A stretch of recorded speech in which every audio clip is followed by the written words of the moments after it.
En La Pampa, 1976-1983. ¿Cómo estás, Moira? Bien, muy bien, ¿cómo están ustedes? Bueno, contanos un poco cómo es este libro, cómo nace. Bueno, con Oscar Gatica compartimos la militancia en la juventud, en la adolescencia. Ujú. Fuimos compañeros de militancia en la UES, en la Juventud Peronista.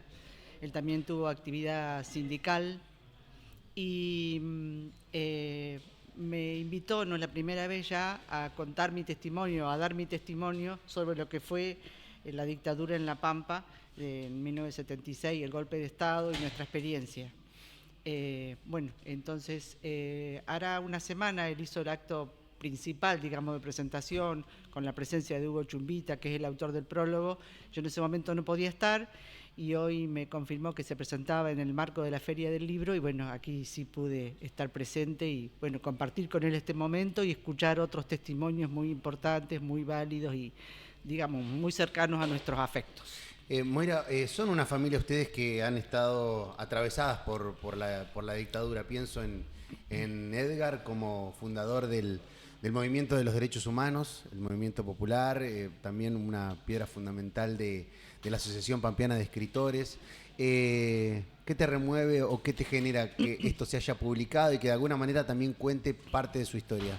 Bueno, es muy importante, justamente eso rescató hoy la gente que habló, aparte del autor, y bueno, inclusive uno rememora cosas como por ejemplo el nacimiento por la lucha de los ríos. Nosotros integramos como adolescentes una agrupación de Copdrip juvenil. Copdrip se llamaba la agrupación original por la lucha por nuestros ríos, por la recuperación de nuestros ríos, y nosotros como estudiantes secundarios la integrábamos. Sí, en todos los aspectos. También estaba hoy presente la gente de APE, de la Asociación Pampeana de Escritores, y en todo. Una de las cosas que planteaba Sergio Baudino, que fue rector de la Universidad de La Pampa, uno de los temas que él trajo a consideración fue el miedo. Y yo rememoraba eso, rememoraba el miedo el día del golpe, que yo era estudiante universitaria, cómo salimos de clase, cómo huimos, cómo pensábamos cómo refugiarnos y el miedo por los demás, por los nuestros, por la familia. Ujú. Bueno, seguramente hay jóvenes mirando y escuchándonos. ¿Por qué La Pampa no fue una isla? Claro, justamente, si te estoy hablando de miedo, La Pampa no fue una isla. Hoy hablábamos de los compañeros detenidos, desaparecidos, el robo de niños, la tortura, las vejaciones, las distintas instancias del juicio que se han llevado a cabo han permitido que voces tan valientes como compañeras nuestras, amigas, vecinas del barrio, pudieran denunciar los primeros abusos sexuales dentro de un contexto de detención bajo el proceso militar en La Pampa. Eh, Son tiempos muy duros, muy difíciles los que estamos viviendo y don Edgar siempre estuvo metido en las luchas populares, en la lucha por los ríos, en la lucha por los derechos humanos. ¿Qué pensás que diría si le tocara vivir este momento que estamos viviendo? Bueno, yo algunas cosas vio y a través de su poesía lo denunció, como en uno de los últimos poemas que él escribe, que él habla de las palabras de la representante del FMI. Bueno, justamente el interés o la dictadura del capital, digamos, ¿no? Sin importar valores como la vida, los valores, justamente, los derechos. Bueno, otra de las cosas que también quiero rescatar es la figura de mi mamá, porque nosotros también Margarita. participamos, claro, Margarita Monge, porque Sí. nosotros también participamos en todo el nacimiento de la universidad. Primero, hoy justamente rescataba Nati Ponce, que es actual presidenta de la APE, que primero la universidad era el instituto del profesorado, mi mamá trabajaba allí y vivimos toda la historia hasta que logró transformarse en universidad. Nosotros, yo como estudiante de secundaria, participábamos en las tomas, en la toma del Nacional, bueno, y después ya ingresé como alumna a la universidad. Moira, ya que estamos con Margarita, ¿se van a editar o reeditar las obras de Margarita? Y nosotros, como familia, estando mi papá todavía, hicimos una reedición de sus obras completas, pero no sé qué número de ejemplares hay. Claro. Bueno, con la adquisición de la casa familiar por parte del gobierno de la provincia, también nosotros, en ese paquete, digamos, se incorporaron los libros que había ahí. Estaban los libros de mi mamá. Hay que ver qué número hay como para que puedan, no sé, distribuirse, porque si salen a la venta, también es un corto plazo. Claro, claro. ¿Se están preparando para la inauguración de la casa? Sí, bueno, es uno de los motivos por el que estoy acá también. Sí, sí. El 14 de noviembre. Sí, el 14. ¿Y qué te pasa cuando ves la casa? Y hasta ahora la he visto desde afuera. No has entrado no volví a todavía. entrar. Después que falleció mi papá, sí, yo estuve mucho tiempo y estuve con el personal que trabajaba allí, Sí. compartiendo muchas cosas. Y bueno, ahora estoy como muy involucrada porque te van consultando. Aparece determinado objeto, qué es, quiénes son los que están en la foto, para qué usaban tal cosa. Entonces estoy como muy involucrada. Pero después del 14 les cuento. Era una persona de los objetos. Los dos. Los dos. Los dos, sobre todo mi mamá. Mirá. Pero sí. Bueno, y los libros. Sí.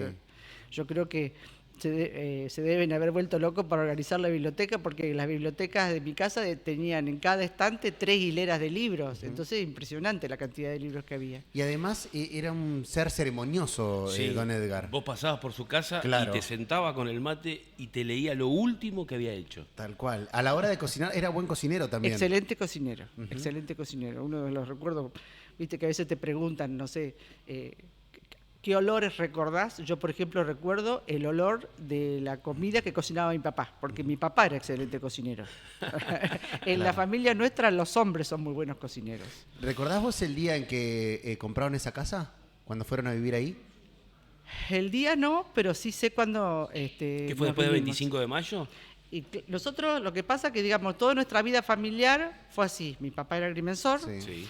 Trabajaba primero en particular y después entró en la provincia con el desarrollo del río Colorado, ¿no es cierto? Pero cada golpe de Estado a mi papá lo echaban y en cada golpe de Estado nos teníamos que mudar. Entonces yo viví varias veces en 25 de mayo, yo viví varias veces en la vera del río Colorado y después veníamos a Toay, a Santa Rosa. Si se recuperaba la democracia, volvíamos al Colorado y así. En el 66, estábamos viviendo en 25, se produjo el golpe y nos vinimos para acá y ya nos instalamos en esa casa que mis padres la habían comprado. Vivían tus viejos y tu hermano. Claro. La casa es una casa muy argenta, si se quiere, porque tiene la cocina... Son todos la cocina, lugares comedor, chiquititos. lugares chiquitos, Sí, 2 habitaciones y un ambientes baño al chiquitos. medio. Es una casa de barrio. Claro. Una casa de barrio. Después hicieron la cochera. Claro, sí. Y otro dormitorio que era el dormitorio de mi hermano. Primero dormíamos juntos porque éramos chicos, después ya en la adolescencia le hicieron otro dormitorio, que después fue el escritorio de mi papá. Claro. Y él la cochera. Hay un tema que me obsesiona y que le obsesionaba también a Edgar, que tiene que ver con las plantas. El árbol de su patio. El árbol de su patio. Sí. ¿Eso también se tuvo en cuenta a la hora de pensar esta casa museo? Sí, aparte fue uno de nuestros pedidos. Claro. Porque mi papá amaba mucho a su árbol, como él dice, el árbol de mi patio, y inclusive le había prometido que mientras él estuviera con vida no lo iban a volver a podar, Claro. porque cada poda él la sentía como una herida. Claro. Qué bonito. El olmo está majestuoso, pero él no quería lastimarlo. Sí, y eso también lo consideró la gente de cultura de la gestión anterior para considerarlo patrimonio histórico. Al árbol o al jardín. Al árbol, al jardín, Claro. al patio. Intocable. Claro. Qué bueno. Lo mismo se hizo con los tamariscos en el patio de Olga Orozco. Claro. Claro. Por el también- libro del Jardín de los Sí. Tamariscos. Claro, Está la bien. importancia que en su obra, Sí. en la obra de estos escritores, Sí. han tenido estas especies. Qué hermoso eso, ¿no? Está Porque buenísimo. algo que es un elemento natural y que de alguna manera es rescatado por el poeta, trasciende la propia vida Sí. de Pero además es respetar la memoria del escritor, del artista, ¿no? O sea, que es lo Qué que lindo. quería él. ¿no? Sí, Me sí, parece sí. que es un respeto Che, genial. Moira, ¿y qué hicieron con los artículos personales? La pilcha, bueno, de todos Mucho sus quedó ahí, cosas. mucho quedó allí. Mucho quedó allí, justamente lo dejamos con ese objetivo. Sombreros. Sí, las gorras que Claro, usaba, claro. el pañuelo al cuello, Sí. el Él anillo. usaba como una que se especie usaba. de poncho, como una especie Ponchos de también. una manta. Sí. Qué cosa, ¿no? Porque quienes hemos compartido o lo hemos visto a Edgar, había un estilo Edgar Sí, a la hora obvio, de obvio, vestir, de obvio. presentarse, su pañuelo. Sí, sus portafolios, su máquina de escribir, todo eso quedó allí. Y Moira, ¿vos escribís? Sí, yo escribo. ¿Y qué escribís? Poesía y cuento. Y también, bueno, alguna vez digo, mi papá me decía que tenía que hacerlo, de imprimir un libro, pero nunca me he decidido. Presentaciones de libros de otros escritores, discursos escolares. Yo soy profesora de historia y fui directora de escuela muchos años, 25 de mayo, y entonces, bueno, como que sigo presente en la vida escolar. Entonces, tendría que hacer como una antología de todo eso que he escrito y presentarlo. Pero hasta ahora no me he decidido. O sea, ¿todavía no tenés nada editado? Solamente en antologías. Ajá. Por ejemplo, hoy hablaban de Vuelo Plural, que fue un libro de los 70, que artesanal, ahí también había poesías mías. Mi hermano también escribe. Y es decir, toda la familia escribimos. Porque Raúl, mi primo, el que te di recién en la publicidad, también escribe. Mi mamá también escribía, mi tía Eve también, y el papá de Raúl también escribía. Sí. A Eve la editó la cooperativa hace unos años. Sí, ella tiene... Está muy bueno su libro. Sí, es muy lindo. ¿Y cómo era vivir con dos escritores adentro de una casa? Era una vida normal, como cualquier otra. A mí eso me han preguntado, si uno siente el peso de... creo que lo que nos transmitieron fueron valores, una forma de vida, una postura frente a la vida. Lo que pasa es que pienso en la rutina, en la hora de producción, en el momento en el que seguramente a mano... Mi papá era una persona muy metódica. Mi papá se levantaba a las 6 de la mañana, si tenía que escribir, él era muy organizado, muy organizado, siempre fue muy organizado.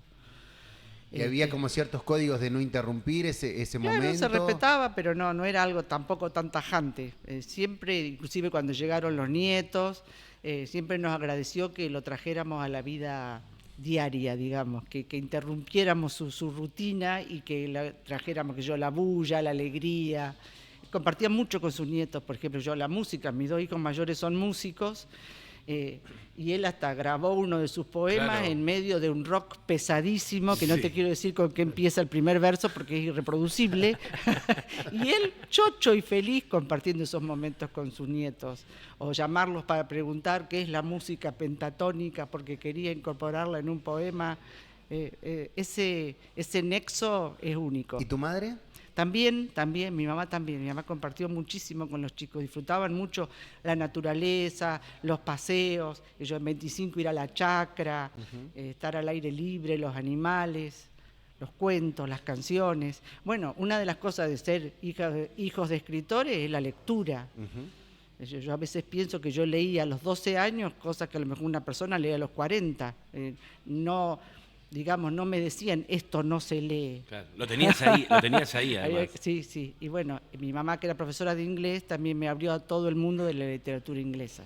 ¿Ella también tenía su rutina para escribir o era más desorganizada? No, escribía cuando lo sentía. No, mi mamá no era una persona de madrugar, era más bien dormilona. Porque también trabajaba hasta tarde. Ella daba clases en la Universidad de La Pampa y salía por ahí a las 12 de la noche. ¿No fue directora también de una escuela? Directora, no. Ella trabajó, por ejemplo, en la Escuela Agrotécnica, muchos años, acá en Santa Rosa, en el Normal, y después daba clases particulares de inglés, en mi casa. También en la Cultural Inglesa, bueno, por ejemplo, a ella, con el golpe la echaron de la universidad. Y los que la acogieron, le dieron la posibilidad de trabajar, fue la Cultural Inglesa, a la cual le estuvimos eternamente agradecidos, y ella se jubiló en la Cultural Inglesa.